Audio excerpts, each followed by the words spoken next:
بسم الله الرحمن الرحيم. حلقة جديدة من برنامج القضية ممكن. هنتكلم النهاردة عن موضوع مهم جدا، ولكن خليني أبدأ معاكم بالمقدمة دي. لما تلاقي واحد زملكاوي طالع بيسخر من قناة النادي الأهلي أو برنامج على قناة النادي الأهلي، فالعادي ده الزملكاوي، ده الطبيعي إن هو هيعمل كده.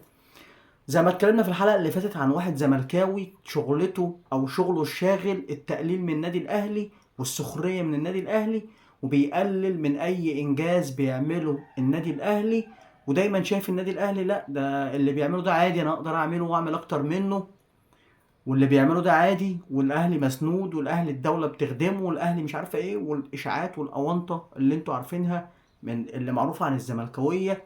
فكل ده في الاخر عادي، ما هو ده زملكاوي، ده الطبيعي انه هيعمل معاك كده. لكن لما يجي واحد اهلاوي متربي جوه النادي الاهلي وطالع من قناة النادي الاهلي وتعلم الاعلام على ايد اتنين تقال من الاعلاميين النادي الاهلي وكانوا اساتذته في يوم من الايام، فيطلع ان هو ينتقدهم وينتقد النادي الاهلي، ساعتها هقول له هنا لا ستوب. احنا كده بنحصل يعني بنعمل خلخلة في الصف وبنعمل تفرقة، ويعني كده هيفرقونا. احنا الاهلي معروفين طول عمرنا ان احنا كلنا في ايدينا في ايدين بعض، ما بنسيبش بعض في الازمات وبنقف كلنا جنب بعض. طبعا سيبك من يعني ايه اللعيبه القدام اللي هم ايه يعني مش ماسك منصب في الاهلي، فانا زعلان عشان المنصب، لكن هو مش بيحب الاهلي. زي مصطفى يونس كده لما يطلع يقولك ايه، هو انا بطلع اسخر من الخطيب او بطلع اتكلم يعني على الخطيب، او زي ما قال الكلام اللي هو كان بيقوله، قال لك انا عشان بحب النادي الاهلي وبحب الكابتن الخطيب وبحبه وبعمل الكلام ده. ما حصلش. انت لو بتحب النادي الاهلي ما كنتش هيستضافوك في البرامج تطعن في الاهلي، والاهلي تقول اصل الاهلي ده فساد، والاهلي ده اصل مش عارفه فيه ايه، والكلام اللي انت كنت بتعمله دوت. فما تقولوش بحب النادي الاهلي. فمشكله الناس القدام دول ان هم ما كانوش ماسكين مناصب في النادي الاهلي فيطلع يقطع، انما لو كان ماسك منصب كنت هتلاقيه في وضع تاني. معانا الاستاذ ابراهيم هشام الامير هشام، بينتقد قناة الاهلي وبينتقد البرنامج بتاع عدل القيعي ملك وكتابة هو ابراهيم منيسي، ويقول لك اصل البرنامج ده بقى له 10 سنين على نفس الحالة. برنامج بقى له 10 سنين ما بيتكلمش الا في نفس المواضيع، يجيب بيطلع يتكلم على البرامج الرياضية وبيطلع يجيب ردود الناس دي ويفندها عشان يرد عليها، يعني بقى لهم 10 سنين على نفس الوضع ما بيتغيروش. فيا كابتن يا استاذ امير، حضرتك كنت اعلامي في يوم من الايام في قناه النادي الاهلي. انا مش بقول ان انت ما تنتقدش، لا انتقد، يعني الصح اطلع قول عليه صح، والغلط اطلع قول عليه غلط، ولكن مش الهجوم ده، مش الاسلوب ده، مش طريقه الكلام دي على واحد زي عادل القيعي والاستاذ ابراهيم المنيسي. طبعا انتوا عارفين الاستاذ عادل القيعي او المهندس عادل القيعي كان زمان يعني الزملكاويه بيسمعوا اسمه بيغمى عليهم. يعني انا يمكن افتكر كان واحد معايا صاحبي في الشغل في بداية الخطيب أول ما مسك حكم النادي الأهلي أو انتخابات النادي الأهلي، قال لي ياه، ده احنا هنرجع بقى ل10 سنين ما يعلم يوم إلا ربنا، بتوع عادل القيعي وحسن حمدي والخطيب وكان نائب بتاعه ومش عارف ايه. فأنت يا كابتن يا باشمهندس عدلي، انت يعني قامة وقيمة أسطورية في النادي الأهلي، انت راجل أسطوري من أساطير النادي، انت راجل يعني أنا بعتبركم من مؤسسين النادي الأهلي. فلما يطلع الأستاذ إبراهيم أو الأستاذ أمير هشام يسخر أو يتكلم عليك بأسلوب مش كويس أو يتكلم على قناة النادي بأسلوب مش كويس، لا ده مش صح. وعم امير، انت راجل اهلاوي، انت قناه النادي الاهلي هي اللي طلعتك للاعلام. انا ما اعرفش انت دارس اعلام ولا لا، بس قناه النادي الاهلي اللي اظهرتك للنور، اللي عرفتك يعني ايه اعلام. والناس دي اكيد بعد ربنا ليهم سبب او ربنا جعلهم سبب او ليهم فضل بعد ربنا عليك في ان انت توصل للي انت وصلت له ده. طبعا انت طالع بتتكلم في قناه محايده وبتدافع عن يعني مش هقول اسامي، بتدافع عنهم، انت حر، هم ضيوفك في القناه فتدافع عنهم زي ما انت عايز، انما تتكلم على النادي الاهلي اللي عملك، او تتكلم على قناه النادي الاهلي اللي ظهرتك، او تتكلم على الاستاذ عادل القيعي وابراهيم المنيسي. ابراهيم المنيسي طبعا انا كنت بقرا له مجله الاهلي، يعني انا بقرا مجله الاهلي اصلا من زمان. فالاستاذ ابراهيم منيسي انا برضو يعني بقرا له، يعني من قرائه، انت فاهمني. فانا لا، انا اي حد يمس الاهلي لا انا ازعل، ازعل واتضايق. وده مش اسلوبنا ان احنا نطلع نقطع في بعض. انا معرفش ايه المشكله ولا ايه اللي داير بينهم، ومش عايز اعرف ولا يهمني. انا اللي يهمني ان احنا كلنا نقف في صف واحد مع النادي الاهلي مش ضد النادي الاهلي. وده اللي كان بيميزنا عن اي نادي تاني، ان هم بيطلعوا يطعنوا في اداراتهم ويطعنوا في ناديهم عشان خاطر مصلحتهم الشخصيه، مش عشان مصلحه النادي. انما احنا بنشتغل لمصلحه النادي مش لمصلحه حد. فده اللي كان بيميزنا. عشان بس بقى ايه، الاستاذ امير هشام، لو سمحت اتمنى انك تراجع نفسك. انا ما بقولكش اطلع اعتذر او اطلع قول ان انت غلط او اكتب على صفحتك اي كلام، انا ما بقولش الكلام ده.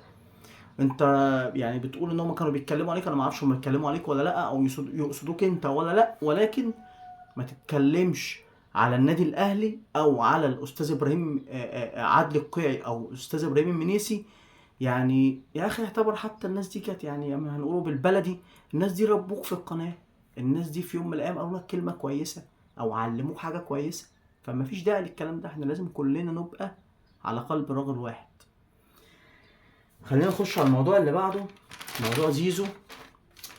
وان زيزو بيطالب ان هو يعني ياخد فلوسه من نادي الزمالك. انتوا عارفين ان زيزو ليه عند نادي الزمالك 82 مليون جنيه.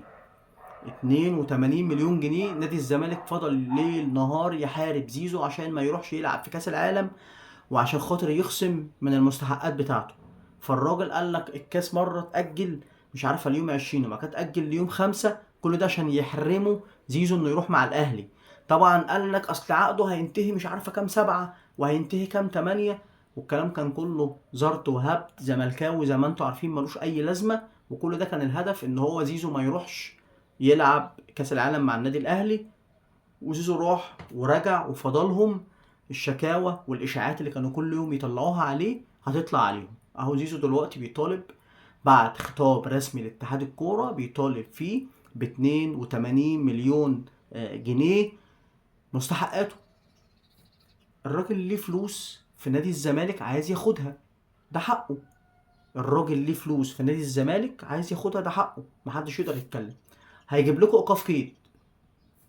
طبعا الاستاذ يعني استاذ القانون والقوانين عامر العمايرة طلع قالك ان لازم نادي الزمالك زي ما هم قالوا قبل كده ان هم دفعوا فلوس زيزو وخلصوها وان اللاعب بيتبلى عليهم. قالك لازم يطلعوا اثبات ان الراجل ده خد فلوسه. طبعا اثبات ده عن طريق ان انت لما تحول فلوس من البنك او بتجيب اللاعب وبتمضيه او بتديله فلوسه، ففي ما يثبت ان الراجل ده اخد فلوسه. فبيقول لهم طلعوا ما يثبت ان الراجل ده خد فلوسه والا هيتوقف لكم القيد. عشان ما يرجعش يقول لك اصل الاهلي بيهد استقرار الزمالك، اصل الاهلي بيحارب الزمالك، اصل المجره كلها عامله مؤامرات على الزمالك. الراجل اللي 82 مليون عندكم هياخدهم بالفوايد بقى من غير فوايد. ليه فلوس هياخدها 82، يعني هو 82 مليون عاملين حوالي مليون و600 ألف دولار أو مليون و400 ألف دولار. مش تقريبا أنا يعني في الحسابات الدولارات دي مش مش قد كده يعني. ولكن الراجل كده ليه مليون وشوية هياخدهم 3-4 مليون دولار فلوسه هياخدها. ده أمر مفروغ منه. قعدوا يطلعوا طبعا عليه إشاعات، ده أبوه عايز 100 مليون، ده أبوه عايز عربية، ده أبوه عايز فيلا، ده أبوه عايز مش عارفة إيه. وبعد ما كان أحسن لاعب في مصر بقى أسوأ لاعب في مصر. واحد صاحبي زملكاوي بتكلم معاه على زيزو بقول له يا ابني انت ليه مش عايزين تعترفوا ان ادارتكم فشلت في ملف زيزو؟ يعني الراجل جاله عرض ب6 مليون دولار، كان هتقدروا تدفعوا الديون اللي عليكم وتدفعوا مستحقات اللعيبه المتاخره، وكان زيزو نفسه هياخد فلوسه اللي متاخره، وهتجيبوا صفقات وتجيبوا لعيبه، وضيعتوا عليكم كل ده عشان خاطر انتوا مش عايزين، خايفين زيزو يروح الاهلي. فانتوا ليه مش عايزين تعترفوا ان ادارتكم فاشله او فشلت في التعاقد او فشلت في ملف التعاقد بتاع زيزو؟ يقول لي لا، ما سابوا بقى هم بقى الاداره فشلت لا لا، ده زيزو خاين. ده شتم قال لي ده ابن كذا، ده خاين. قلت له يا ابني طب ما تقول على الاغبياء مثلا اللي موجودين عندكم اللي هم مش شغلتهم اصلا داخلين فيها عافيه بوظوا الدنيا. لا لا، هم مش شايفين كده. فده الزملكاويه، هم مش شايفين ان ادارتهم غلطت في حاجه، ولا شايفين ان ادارتهم فشلت في زيزو او فشلت يعني في التعامل في الملف بتاع التعامل بتاع زيزو. لا، هم شايفين اداره الاهلي هي اللي غلطانه، وشايفين اللاعب هو اللي خاين، وشايفين مش عارفه ايه. فانتوا حرين بقى اعملوا اللي انتوا عايزينه. الراجل ليه فلوس هياخدها غصب عن اي حد، هياخدها بقى بفوايد، هياخدها بمستحقات، هياخدها غصب عنكم هياخد فلوسه، يعني فلوس عندكم وكده كده هياخدها. طبعا نيجي بقى ايه لعبد الله السعيد وبيشغل دماغه على الزملكاويه. وعبد الله السعيد اللي مشطب كوره من كام سنه فاتت، ماضي سنتين للزمالك الموسم ب20 مليون. ما تسألنيش، هو ماضي في الموسم ب20 يعني هياخد 40 مليون. 40 مليون وهو اصلا ما بيلعبش كوره ب3 نكله. اللي الزملكاويه عاملين ده انجاز. الزملكاويه فرحانين ان عبد الله السعيد جدد. طب ما انت جددت لعبد الله السعيد، يعني ايه الانجاز ان انت بتجدد لواحد عنده 40 سنه ولا 41 سنه؟ يعني هو نادي الزمالك دي الخطه اللي انت بعد كده هتمشي عليها ان انت تجدد لعيبه كبيره، وعايز تجيب المهدي سليمان، وعايز ترجع طارق حامد، وعايز مش عارفه تجيب لي مين؟ فانتوا كده ده هيبقى دار مسنين مش نادي كوره. فانت ايه الانجاز؟ يعني انت كزملكاوي فهمني ايه الانجاز او الاعجاز ان انت تجدد للاعب عنده 40 سنه او 41 سنه؟ احنا عندنا لعيبه اساطير اساطير. بمجرد ان الاهلي خلاص بدأ يحس ان هم مش هيقدروا يخدموا النادي، قال لهم شكرا مع السلامة. دي الفرق الناجحة، ده المعاملة، او دي يعني ايه الاحتراف.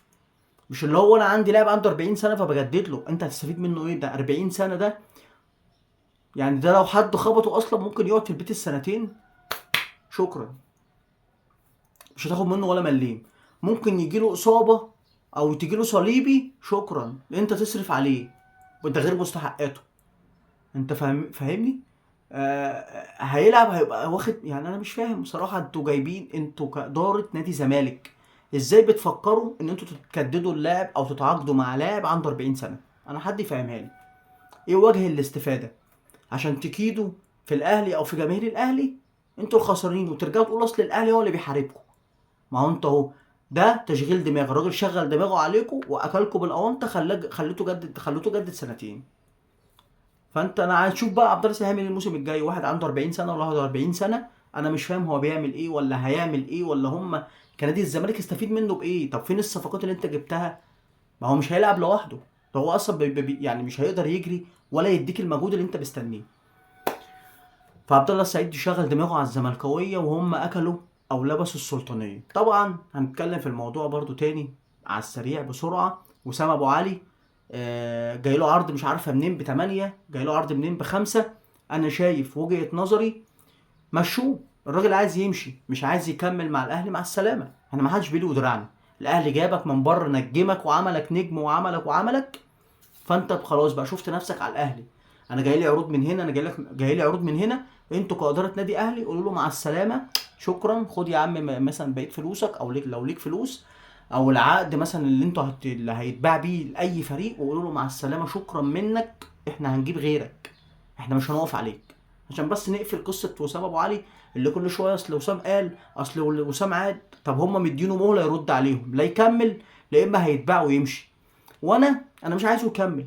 طالما اللعيب حط شروطه وقال لك انا عايز امشي وعايز اعمل وعايز اسوي، انا مش عايزه في النادي. انا كمشجع للنادي الاهلي انا مش عايزه. ده يتباع باي مبلغ، الاهلي كده مش محتاج فلوس، ده يتباع باي مبلغ وروح يا عم الله يسلك الحال بعيد عننا. الموضوع الاخير اللي هختم بيه موضوع احمد عبد القادر. احمد عبد القادر بيقول لهم لا انا يطلع يا ابني اعاره، لا مش طالع اعاره، يا تلعبوني يا تبيعوني بيع نهائي. ففي كلام طلع ان هو رايح سيراميكا، وفي كلام تاني ان هو عايز يروح الزمالك. يروح يا عم الزمالك بقى، يروح بيراميدز، يروح سيراميكا زي ما انتوا قلتوا. ده احمد عبد القادر فنيا محدش يختلف عليه، جناح موهوب جدا وتستفيد منه جدا، ولكن عقليته زيرو. عقليه هنا مفيش، صفر. فكان كل شويه وهو في الاهلي كل شويه مشاكل، كل شويه مشاكل. مشاكل مع المعد البدني، مشاكل مع كولر، مشاكل مع اللعيبه، مشاكل في اوضه اللبس، مشاكل مش عارفه فين. فده عقليته عقليه زيرو، ده مش هينفع في النادي الاهلي. فده مشوه عشان نريحوا دماغنا بقى من القصه بتاعت احمد عبد القادر دي. لا انا عايز امشي، لا انا مش عايز اطلع اعاره، لا انا مش عارفه ايه. ريحوا دماغكم من القصه دي. عايز يمشي اتفضل، شوفوه عايز يروح فين. شوفوا انتوا بقى هيتباع، هتمشوه فري، انتوا حرين اعملوا اللي انتوا عايزين فيه، ولكن خلصونا من يعني ايه، من وجع القلب ده. احنا عايزين ندخل الموسم الجاي مركزين في ازاي نكسب الدوري، ازاي نكسب دوري الابطال، الكاس، مش عارفه لو هنلعب مش عارفه فين. مركزين في البطولات اللي احنا بنلعبها. انما هندخل بقى الموسم اصل ده ليه عقد وعايز يمشي، لا اصل انا هخليه، لا اصل انا هطلعه اعاره. الكلام ده مش هينفع. احنا عايزين ندخل الموسم الجاي دماغنا فاضيه، مركزين في الدوري وفي دوري الابطال. مش عايز يحصل اخفاقات تاني. احنا معانا سكواد ياكل اي حد، معانا لعيبه تقيله. عايزين نشوف اللعيبه دي هتعمل ايه الموسم الجاي مع المدرب اللي ان شاء الله باذن الله هتبقى ليه بدايه كويسه معانا. فيعني احمد عبد القادر مع السلامه، وسام ابو علي مع السلامه. اللي ما يقدرش قيمه النادي الاهلي وتيشيرت النادي الاهلي مع السلامه. يا عم انت ما تلزمناش معرفتك اصلا، ولا تلزمنا وجودك في النادي. وما حدش يقول لك اصل احنا منافقين واحنا مش عارف ايه. لا، انت شاري النادي على دماغنا. احنا مش بنشجع وسام، ولا بنشجع احمد عبد القادر، ولا بنشجع قفشه، ولا بنشجع الشناوي، ولا بنشجع الخطيب. احنا بنشجع ده. انت هتعمل تشتغل لده وتجتهد لده وتتعب لده على دماغنا من فوق، وهنشيد بيك. هتحس ان انت مقصر في حق الاهلي، هنقول لك مع السلامه شكرا، هنجيب غيرك. تنسوش طبعا اللايك، الدعم لاخوكم محمد رجب الاهلاوي. اتمنى تكون الحلقه عجبتكم. ما تنسوش تدعوا لوالدي بالرحمه والمغفره، وان ربنا يجعل مرضه في ميزان حسناته، اللهم امين. معلش لو انا بدات اطول تاني، انا كنت خدت قرار او ان انا وعدتكم ان انا مش هخلي الحلقه اكتر من 10 11 دقيقه، ولكن معلش يعني في مواضيع كده لازم ان انا اتكلم فيها واقولها. اتمنى تكون الحلقه عجبتكم. الاهلي فوق الجميع، الاهلي رقم واحد. سلام يا اجدع اهلاوي بتتفرجوا عليا. سلام.